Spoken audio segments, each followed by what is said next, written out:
ఈ లడ్డూలకు సంబంధించి ఇది కోట్ల మంది ప్రజల మనోభావాలకు సంబంధించిన విషయం కాబట్టి మేము ఇక్కడ గవర్నర్లు కలిసే ప్రయత్నం కూడా చేస్తాం. ఎందుకంటే దీని మీద సిబిఐ ఎంక్వైరీ జరగడం చాలా అవసరం. అంతేకాదు లోకల్గా తిరుపతిలో ఉన్న కాంగ్రెస్ పార్టీకి సంబంధించిన డిసిసి మా నాయకులు కూడా కలిసి అక్కడ కూడా పోలీసు ఉన్నత అధికారులకు కలెక్టర్కు కూడా ఈ నివేదిక ఇస్తారు. ప్రజలకు భరోసా కలిగించే విషయంలో ప్రభుత్వాలు వెనకడుగు వేయకూడదు. మళ్ళీ చెప్తున్నాం, చంద్రబాబు గారు ఇది చాలా సీరియస్గా తీసుకోవాల్సిన విషయం. చంద్రబాబు గారి 100 రోజులు పరిపాలన, 100 రోజుల్లో చంద్రబాబు గారు ఏమి చేశారు అంటే,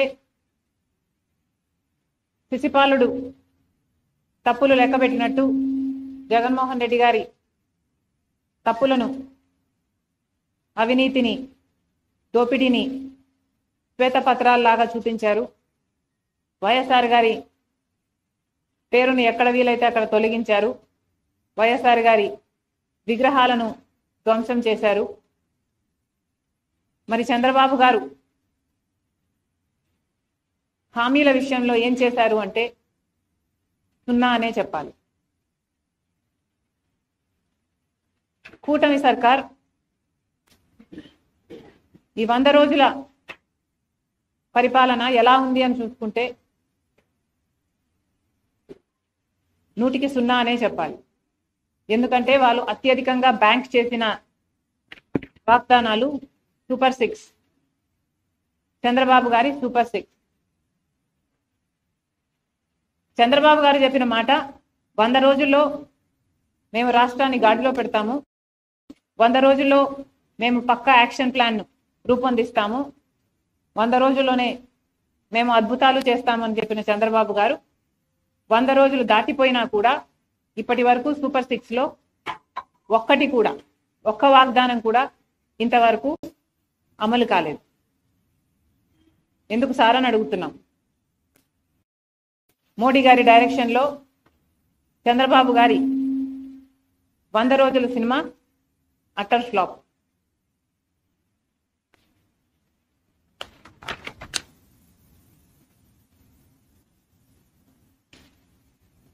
ఎవరు కూడా 100 రోజుల్లోనే అన్ని హామీలు అమలు చేయాలి అని మేము కూడా అంటం లేదు.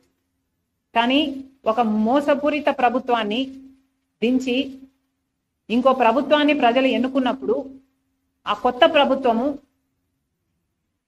వాళ్ళ పక్షాన నిలబడుతుందని ఎంతో ఆశగా ఓట్లేసినప్పుడు కనీసం మీరు ఇచ్చిన వాగ్దానాలలో ఒక్కటి కూడా నిలబెట్టుకోకపోవడం వెరీ డిసప్పాయింటింగ్. చంద్రబాబు గారి సూపర్ 6లో మొట్టమొదటిది రైతులకి 20,000 రూపాయలు ప్రతి ఏడాది ఇస్తామన్నారు. అన్నదాత సుఖీభవ అనుకుంటా దాని పేరు. మరి ఎంతో మంది రైతులు, కనీసం 50 లక్షల కుటుంబాలు ఈ పథకం కోసం ఇంకా ఎదురు చూస్తూనే ఉన్నారు. ఇటీవల వరదలు కూడా వచ్చాయి. చంద్రబాబు గారు చెప్పిన విషయం 7 లక్షల ఎకరాలలో నష్టం వాటిల్లింది, వాళ్ళందరికీ నష్టపరిహారం ఇస్తానన్నాడు. 17వ తేదీ లోపల అది విడుదల కూడా చేస్తానన్నాడు. ఆ 17 కాస్త దాటిపోయింది. ఇంతవరకు ఆ నష్టపరిహారమే ఇంకా ఇవ్వలేదు. ఇక సూపర్ 6లో చెప్పిన రైతులకి 20,000 రూపాయలు చంద్రబాబు గారు ఎప్పుడు ఇస్తారో ఇంతవరకు రైతులంతా ఎదురు చూస్తూనే ఉన్నారు. ఇది కాకుండా 20 లక్షల ఉద్యోగాలు ఇస్తామన్నాడు చంద్రబాబు గారు. 20 లక్షల ఉద్యోగాలు ఇవ్వలేకపోతే 3,000 రూపాయలు నిరుద్యోగ భృతి ఇస్తానన్నాడు చంద్రబాబు గారు.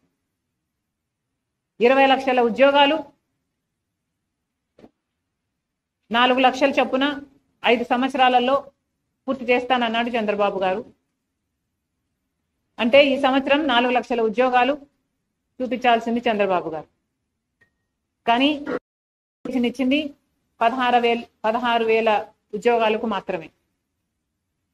మిగతా ఉద్యోగాలు ఎలా ఇస్తున్నారు, దాని ప్రణాళిక ఏమిటి, కోచింగ్ల కోసం తయారయ్యే బిడ్డలు ఎంతోమంది ఉన్నారు, లక్షలలో ఈ బిడ్డలంతా ఎదురు చూస్తున్నారు వాళ్ళకు ఉద్యోగాలు వస్తాయి అని. లేకపోతే ఉద్యోగాలు రాకపోతే కనీసం 3,000 రూపాయలు నిరుద్యోగ భృతి మీరు ఇస్తామన్నారు. అది ఎప్పుడు ఇస్తారో దాని కార్యాచరణ ఏది ప్రకటించలేదు. మీరు గత టర్మ్ తీసుకున్న 2014లో చంద్రబాబు గారు ముఖ్యమంత్రి అయినప్పుడు 2,000 రూపాయలు నిరుద్యోగ భృతి అని అప్పుడు కూడా చెప్పారు. కానీ అది గాలి కొట్టుకోపోయింది. ఈసారి కూడా నిరుద్యోగ భృతి 3,000 రూపాయలని మీరు మేనిఫెస్టోలో చెప్పారు.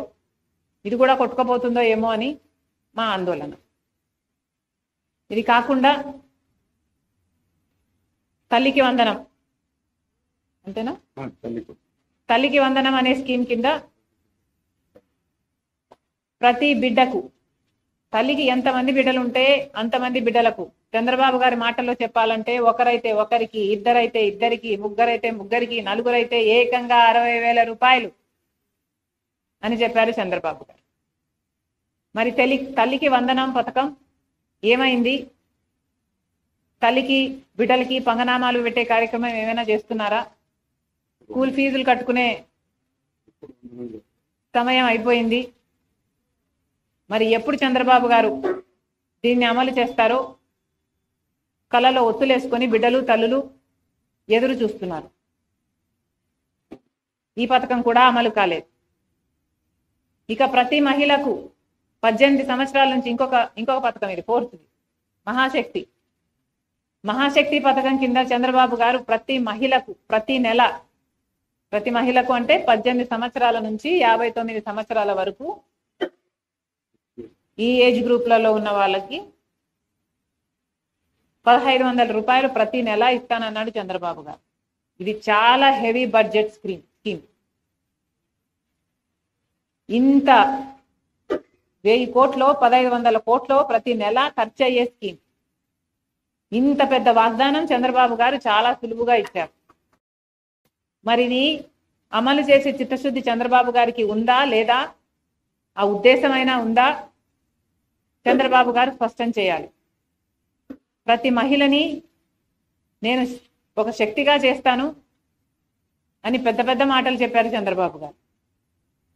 ప్రతి మహిళకి ఈ 1,500 ఇస్తే ఆ మహిళకి భరోసా ఉంటుంది అని చెప్పిన వారు చంద్రబాబు గారు. మరి ఆ మహిళల గురించి ఆలోచన చేయాలని కాంగ్రెస్ పార్టీ డిమాండ్. ఇంకొకటి, సంవత్సరానికి 3 సిలిండర్లు ఉచితం అన్నారు. ఇప్పుడేమో దీపావళి అంటున్నారు. మొన్న కూడా ఇలాగే ఇంకొక పథకం, బస్సు ఉచితం అన్న పథకం ఇండిపెండెన్స్ డే కన్నారు. ఇండిపెండెన్స్ డే దాటే పోయింది. ఇంకా పక్క రాష్ట్రం తెలంగాణలో, కర్ణాటకలో వాగ్దానం చేసింది కాంగ్రెస్ పార్టీ. ఉచిత బస్సు వాగ్దానం నిలబెట్టుకుంది. మరి అక్కడ రోజుల్లోనే వారం గడవక ముందే పక్క రాష్ట్రంలో అమలు చేయగలిగినప్పుడు మరి చంద్రబాబు గారికి ఇక్కడ ఇంత చిన్న స్కీము, ఒక 250 కోట్లు చేస్తుందేమో ఇది, ఇంత చిన్న స్కీము అమలు చేయడానికి కూడా 100 రోజులు సరిపోలేదు చంద్రబాబు గారు. ఒక మహిళ బస్సు ఎక్కితే ఆ బస్సు ఎక్కిన మహిళకు ఉచితం ఇవ్వడానికి ఇబ్బంది ఏమిటో, దీనికి ప్రణాళిక ఏమిటో మాకైతే అర్థం కావటం లేదు. కొత్త బస్సులు వేస్తారు అంటే మహిళా బస్సు అని సపరేట్గా పెడతారా? ఏమిటి మీ ఉద్దేశం? ఎక్కిన వాళ్ళకు ఉచితం ఇస్తామన్నారు, ఉచితం ఇవ్వచ్చు కదా. ఎందుకంటే ఇది మహిళల భద్రతకు సంబంధించిన విషయం. పక్క రాష్ట్రంలో ఇంతకు ముందు 35 లక్షల మంది మహిళలు బస్సు ఎక్కుతుంటే ఈ పథకం వచ్చిన తర్వాత 50 లక్షల మందికి అది పెరిగింది. అంటే ఎంత మహిళలు వాళ్ళ భద్రత ఉంది కాబట్టే ఈ మార్గాన్ని ఎంచుకుంటున్నారు అంటే ప్రభుత్వం ఆలోచన చేయాలి. ఇది మంచి పథకం కాదు కాబట్టే మహిళల కోసం కాంగ్రెస్ పార్టీ డిమాండ్ చేస్తున్నాం.